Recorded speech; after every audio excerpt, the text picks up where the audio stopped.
বাহ, আপনার মনে আছে অ্যাটলিস্ট। এই দিনটা আমি কি করে ভুলতে পারি বলো?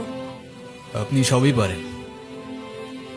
Still thanks for the flower, but I don't think আপনার আমার সাথে দেখা করতে আসার তেমন কোনো প্রয়োজন ছিল।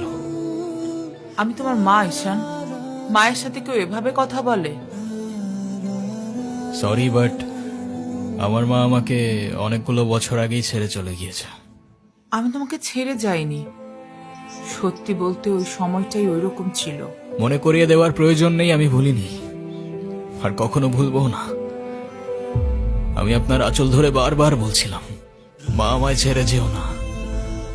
মনে আছে আপনি আমায় কি বলেছিলেন? আপনি আমায় ধাক্কা দিয়ে দূরে সরিয়ে বলেছিলেন যেন আমি আপনার পিছনে আসি। তারপর আমি তো কখনো আসিনি, তো আপনি কেন বারবার চলে আসেন? আমি তোমাকে না দেখে থাকতে পারি না বাবা, আমি তো শুধু তোমার জন্যই আসি। সরি, আপনি অনেক বেশি লেট করে ফেলেছেন। আর এমনিতেও আপনাদের জন্য আমার আর কোনো ইমোশনস কাজ করে না। আই হোপ আপনি বুঝতে পারবেন।